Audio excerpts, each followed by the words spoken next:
For the people in the Ebony audience that don't know you, you were the creator of the Black Panther Challenge. You raised nearly $1 million to send, or you helped to raise $1 million to send children to see the movie.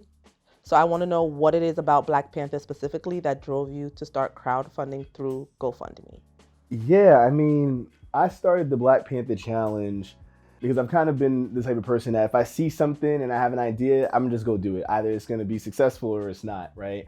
I don't really mind failure, and I saw an opportunity for kids to have a moment that I wish I had growing up, right? I was like, oh, a black superhero who's African king, surrounded by black women who are fierce and intelligent, and in a country that's never been colonized. I'm like, oh, black kids have to see this. So I kind of put together my marketing savvy, some of my contacts, and made it happen. And I just felt that it was something that people could grasp onto and grow larger than even the original campaign. And I was right, and people ended up pushing that into becoming the largest GoFundMe in history. Well, you've successfully raised close to $65,000 for your Captain Marvel challenge, which you're doing in honor of Women's History Month. Why do you feel it's important to highlight the character in this way?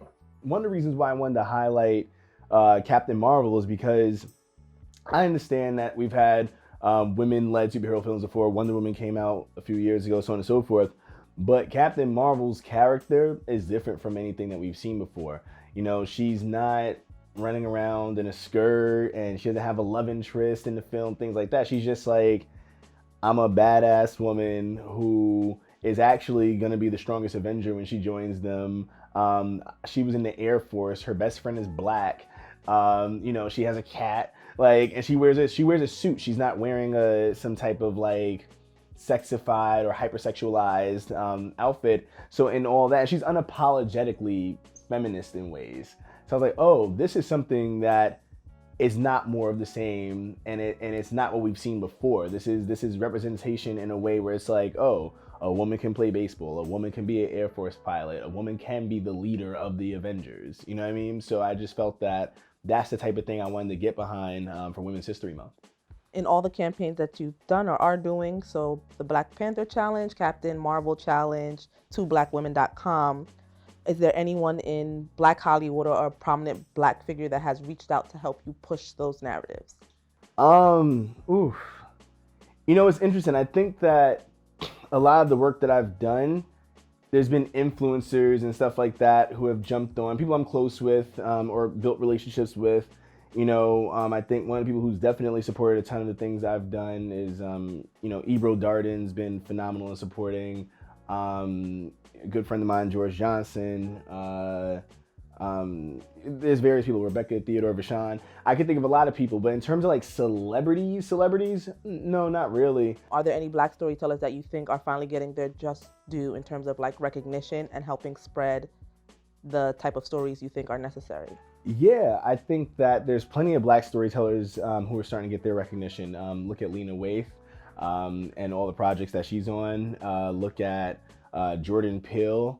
My guy Matthew Cherry and the entire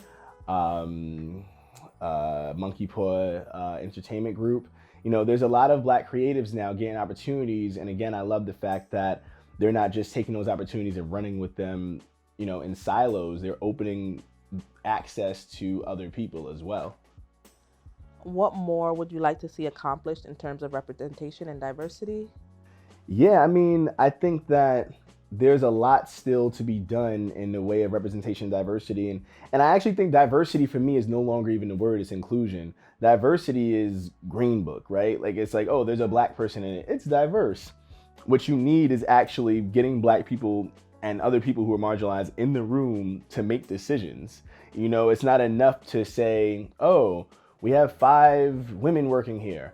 But how many of those women are included in the conversations that change the actual organization or the company or the big decision makers? So that's why for me it's a matter of representation and inclusion now.